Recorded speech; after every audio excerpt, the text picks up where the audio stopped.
Bom dia, galera. Vamos dar uma conversada hoje sobre assédio. Assédio. A questão é o seguinte: assédio moral no trabalho. Como isso acontece? Alguém já deve estar pensando, mas professor, arqueologia escolar, o que tem a ver com escola? Logo mais nós chegamos lá. Bom, o assédio moral no trabalho é a situação em que alguém, que pode ser o empregador, alguém que pode ser o subordinado, não só o empregador, age de tal forma que o trabalhador é constrangido, é humilhado, se sente mal, uma espécie de psicoterror, por um período de tempo prolongado.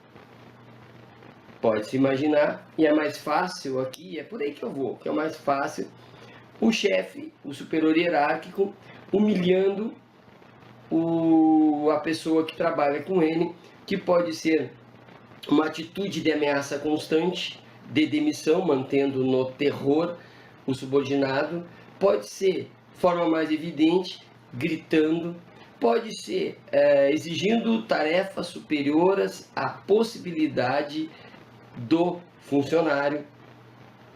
Ou seja, é um terror continuado que acaba interferindo de tal forma na vida desse trabalhador que ele acaba se afastando, entrando em laudo, quem sabe pedindo a demissão. Inclusive, há como aproximar a ideia de acidente de trabalho e assédio moral, porque a pessoa realmente adoece.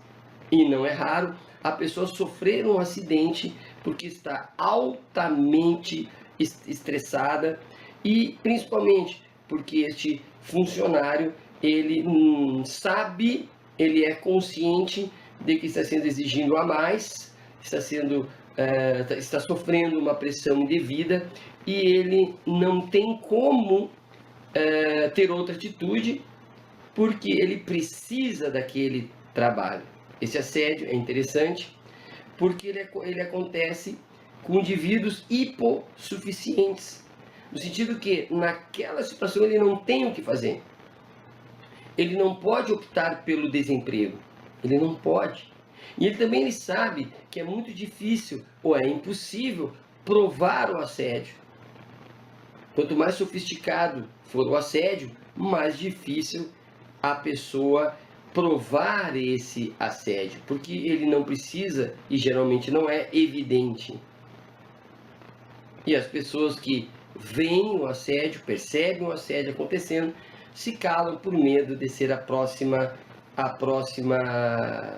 vítima. Mas a ideia principal para configurar assédio moral, a legislação é clara, é preciso que haja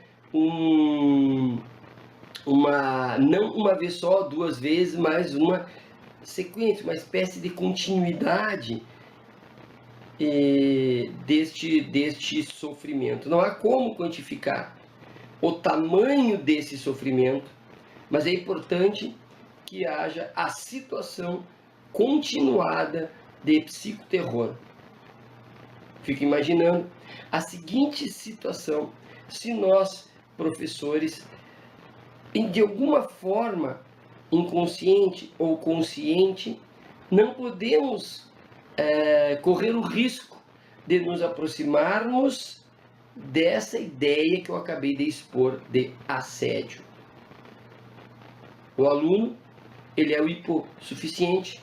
O aluno é aquele que está na condição de necessariamente passar de ano, necessariamente atingir notas boas e pode estar sendo exigido a mais do que ele pode naquele momento. Pode estar acontecendo continuamente um sorriso desdenhoso do mestre, uma atitude agressiva do mestre. É possível que haja uma similaridade entre o comportamento do professor e o comportamento do superior hierárquico na empresa. Porque o grande trunfo do superior hierárquico é a situação de necessidade do empregado. O empregado precisa manter-se naquela situação, porque não há opção. E não há como, ou é muito difícil, melhor dizendo, comprovar essa situação de assédio. Numa sala de aula, há a necessidade do aluno permanecer naquela situação de hipossuficiência. É preciso que ele fique ali para que ele obtenha a chancela social da aprovação para o ano seguinte. Então, quanto mais próximo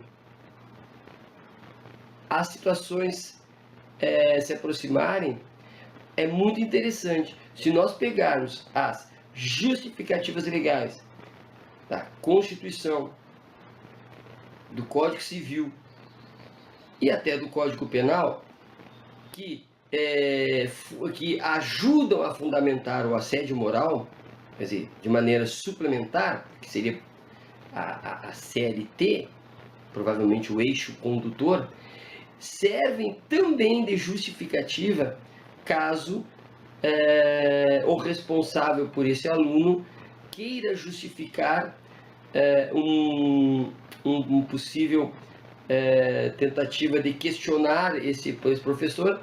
É interessante que a mesma legislação que apoia esse trabalhador, em termos de princípios, ajudariam em muito esta família deste aluno. Dignidade da pessoa humana, no mínimo, entre outros. É só olhar ali a legislação, brincar olhando ali o assédio moral no ambiente de trabalho e usar a imaginação. Então, colegas, professores, recomendo uma lidinha nos artigos sobre assédio moral no trabalho e brinquem com a imaginação. É uma dica de hoje e é bastante interessante essa dica. Um abraço e até a próxima.